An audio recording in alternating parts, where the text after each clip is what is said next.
the answer. This hourly segment is brought to you by In the Know with Wealth Management Group, hosted by Craig Bolanos. Heard Sunday mornings at 10. This is Chicago's Morning Answer with Dan Proft and Amy Jacobson on AM 560. The Answer. If it hadn't been for Joe Cotton Ford, I'd still be driving a beautiful car. Now we go live to Dan and Amy, broadcasting from Joe Cotton Ford. Top of the morning, Dan and Amy, and yes, we are live at Joe Cotton Ford and Carroll Stream this morning, kicking off our ticket sales for Freedom Summit 2019. That's November 2nd. Our premium tickets have already sold out, and when you hear this lineup, you'll understand why. Yeah, we have Michelle Malkin, Sean Hannity, our good friend Lara Logan will be here, Sebastian Gorka, Molly Hemingway. Sebastian. There's two ladies, Molly Hemingway, Carrie Severino from Justice on Trial. They're the authors of that. Rusty Reno, Ed Morrissey from hotair.com, and Will Chamberlain of Human Events. If you want to get your tickets, please go to freedomsummitchicago.com. Of course, our main sponsor of the event, Joe Cotton Ford. They're the proud sponsor. So Freedom Summit is coming Saturday, November 2nd at the Chicago Westin Northwest in Itasca. And if you want to win or enter to win a chance to win 2 free tickets, come on down to Joe Cotton Ford here on North Avenue in Gary and enter a chance to win. And good luck. Loved Will Chamberlain when he played for the Philadelphia Warriors. Yeah, it's a different I can't wait to use all those jokes on November 2nd. Oh, yeah. I'm sure he's never heard him before.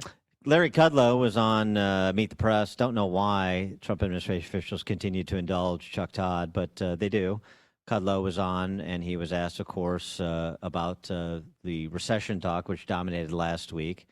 You're, of course, going to get the Norman Vincent Peale optimism from President Trump. So more interested, frankly, in what Larry Kudlow has to say about what he's seeing. Not that he's always been right. He's an optimist, too.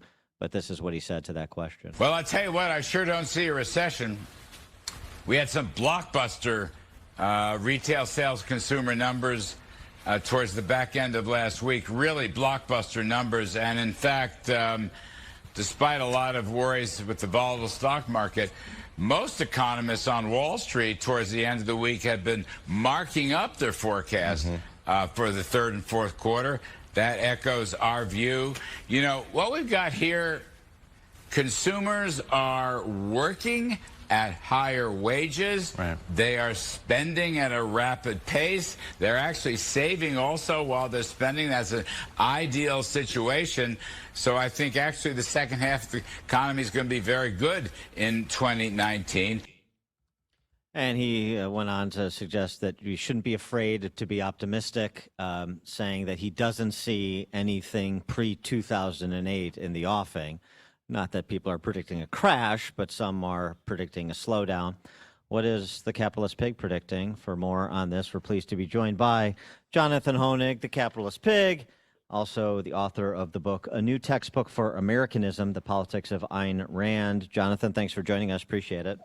Dan and Amy, great to be with you. Look, I think you should be an optimist, right? I mean, no matter what side of the aisle you wake up on, we are living in the most capitalist, the most individualistic, still the most free country in the history of the world. This is the country where the new economy is still being built. So, yeah, Dan, I think you should be optimistic, but I also think you should be realistic. And for a moment, just kind of take politics out of it. And with respect to Mr. Kudlow, look at some of the indicators. The inverted yield curve is just one that are sending some worrisome signs. So I agree you should be optimistic, but I also think it's a good time to be realistic. We're very late into an economic expansion, and there's some warning signs on the horizon. And Peter Navarro was on. He was on, I think, this week, and he said that the Feds, of course, need to cut interest rates, and they keep banging this drum that that's going to make everything better. Well, the funny thing is that this has been tried before. Being tried now in Europe, which is thinking further and further into recession, and it's been tried, in fact, Amy, in Japan for almost 25 years. That is, these ultra-low interest rates designed to spur economic growth. It hasn't helped. It hasn't helped in Europe. It certainly hasn't helped in Japan in a couple of generations. And so far, these ultra-low interest rates, in fact, negative in some parts of the world, guys, haven't helped spur economic growth. What's the irony is that what Peter Navarro doesn't want to talk about is what most CEOs, big and small, are talking about. I mean, can you imagine trying to have to plan your own life, let alone your own multi-billion-dollar business, 6 months out, a year out, 5 years out, without even knowing something as basic as what are your costs, what are your taxes going to be? That's the trade dilemma that's facing the American economy right now. That's not what Peter Navarro wants to talk about because he's in part happened to cause it. He's part of the problem, in effect. Well, he did say this to Jake Tapper. China that is slashing their prices. These tariffs aren't hurting anybody in the United They're States. not hurting anybody here. Then why? They're hurting China. Not hurting anybody here, those tariffs on Chinese goods. And one analysis from financial consultants at Gordon Haskett Research shows cost increases that have taken a hold in a typical shopping basket of 76 regular items from Target and Walmart cost roughly 5% more in June than it did in October of 2018. So, of course, taxes are being passed on to the consumers, and it's raising the price, and it's diminishing competition, which also leads to price increases. Dan, you get it. I mean, it seems as if every prominent economist agrees on that, and this is basic common sense 101. Tariffs, of course, are being paid on the American consumer. Now, Peter Navarro and others in the administration might say, well, it's not having that big of an impact so far, but I mean, case in point, obviously we know President Obama took back those proposed tariffs on Chinese goods, according to him, in effect, to try to save Christmas. But now we have that paradox. Well, if the American consumer isn't paying for it, what difference would it make? It just comes down to certainty, Dan and Amy. We're trying to make plans. We're trying to think long term. And just like, for example, during Obama's stimulus plan or all those programs from cash on clunkers down, every time government intervenes in the economy, free people simply don't know what to do, don't know how to act. And that's why you're seeing capital expenditure and also consumer confidence. Last week, we got the lowest print in consumer confidence of the year. A lot of that is directly attributable to trade. But if we do possibly go into a recession, I mean, don't you think that could be the possible end of President Trump? Well, historically, Amy, that has been the case. A first-term Republican president with a recession has a tendency not to get elected. I just think for our purposes as investors, and again, for me, it doesn't matter if you've got $1 million in the bank or $1,000 in the bank. We're trying to make those decisions and think long-term and do what's best of our money. So, I don't think you can, just as a lot of people, for example, were against the market during the Obama years because they didn't like the politics, I don't think you can necessarily be a bull just because you like the president's politics. The president might have wonderful politics, but you have to be realistic and not only look at the market, Dan and Amy, but also look at your own situation, your own debts. One of the things for me as a financial advisor that's been so worrisome during this expansion, and look, Kudlow is right. People are earning more, the economy, all that is good, but people are also taking on dramatically higher levels of debt than they have since the Great Recession.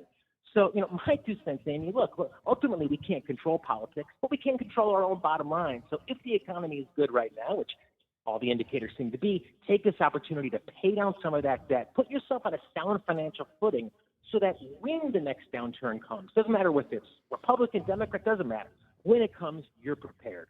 End of story. Well, that's good financial advice, but I tell you what, I don't have so much sympathy for the person who behaves in their personal life like they vote at the ballot box. So, I mean, if you vote for a government that lives beyond its means and you live beyond your means and you suffer more of a hit when bad times come than the person who planned for the bad times, I mean, that's what happens in a free society. And thus, there was such opposition to so many bailouts. In the 2008 bubble, everybody focused on the 1 in 8 homeowners who were in foreclosure. What about the 7 in 8 who were not? Yeah, well, it's a great point, Dan. But, bailouts have become, ask the Democrats, and they would tell you that the stimulus and the bailouts worked. They're crowing about so-called saving General Motors. So I don't think for a minute that the bailouts aren't going to stop once that financial downturn comes. I mean, one of the interesting elements of the trade war, Dan and Amy, has been shares of some of the big U.S. steel and aluminum manufacturers, Alcoa and the U.S. Steel. Those are the big U.S. manufacturers of steel and aluminum. They're down by about 70%, their stock prices, since the trade war started. So, look, we're going to see bailouts for those with student loans. We could see bailouts for steel companies before it's all over. And this is just part of the uncertainty that's facing the American economy right now. Big government under Democrats, but under Republicans too. Yeah, and I mean, part of the conversation, I think this is being subordinated to sort of the justice versus social justice choice in 2020. But there still is, at minimum, a secondary debate about free enterprise versus socialism. And so to the point you made and Kudlow made about people are getting wealthier across all quintiles, this is an important one, and I think it's one that needs to be emphasized a little bit more by those who are proponents of free enterprise. A good piece in Reason Magazine, which I know you're an avid reader, looked at some of the data over time, and this is sort of agnostic, right? Because this crosses over Democrat presidents, Republican presidents, both parties being in charge of the houses of Congress during this time. One study finds when you compare the income of parents working in the early 60s to their children's income from the early 2000s, 84% earn more than their parents corrected for inflation. 93% of children in the poorest households, the bottom 20%, surpassed their parents. In point of fact, it was in the top quintile where you had only 70% of those raised in the top quintile exceeded their parents' income when you compare it so sort of intergenerationally, like this longitudinal study they did. So, and you've seen Bolshevik Bernie is running around saying the working class has shrunk, the working class has shrunk. Right, because people have moved up a quintile or two. The percentage of American families during the period 1979 to 2014, Americans in the middle class, lower middle class, and the poor fell from 38 to 32, 23 to 17, 23 to 19, respectively. The upper middle income category jumped from about 30% to 52%. So the shrinking of the bottom three quintiles didn't mean that you had people shrinking down, you had people leveling up, and that's a sort of an important context to the story that's not properly told by the press corps, of course. Yes, Dan, absolutely. I mean, there's this big thing made these days about how, no one's life has improved.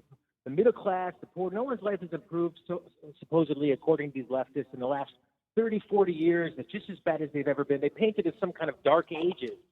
And you have to chuckle at that, Dan, because I say to these people, just reach in your pocket, reach in your damn pocket and pull out that phone that's in your pocket now, that $400 or $500 phone, which essentially almost anyone, even those in the so-called middle class, can afford. Damn, that packs the computing power of what a Cray supercomputer did even 20 or 30 years ago. So this obsessive focus on income, I think, is misplaced. What you really want to focus is on standard of living and quality of life. And, of course, in a free society, it's consistently improving. Companies ranging from, Uber, Amazon, Apple, they're falling over themselves to offer us better and better deals, better and better values. So you want to keep the economy going, keep the freedom going. That's what we need more than anything in Washington right now. So I was talking to a friend who was talking to some Wall Street heavyweights, and they said their apocalyptic scenario for the economy is Trump doesn't get reelected. Because whatever That's the only thing they have now. Whatever their disagreements with Trump on trade policy, this or that, the apocalyptic scenario for the American economy, for growth, for entrepreneurship, is anybody other than Trump gets elected. Well, I guess, Dan, for me, as someone who's invested professionally for 20 years, you have to take a line from Gordon Gekko, who from Wall Street, the movie, who famously said, "Don't get emotional about stocks." A lot of people thought, for example, when Trump was elected, it would be boom time for oil stocks. Well, they're down 40, 50, 60% in just the last couple of years because of lower oil prices. So focus on the money. As Neil Cavuto, my friend, always says, you're not red or blue, you're green. Focus on the money. Focus on your situation. And when it comes to making those investment decisions, as hard as it is, sometimes you got to leave politics at the door. All right, Blue Horseshoe loves Anacott Steel. Jonathan Hoenig, capitalist pig, author of the book, a new textbook of Americanism, The Politics of Ayn Rand. Jonathan, thanks for joining us. Appreciate it. Great to be with you. Thank you. And he joined us on our turnkey.pro answer line. You're listening to Chicago's Morning Answer with Dan Proft and Amy Jacobson, an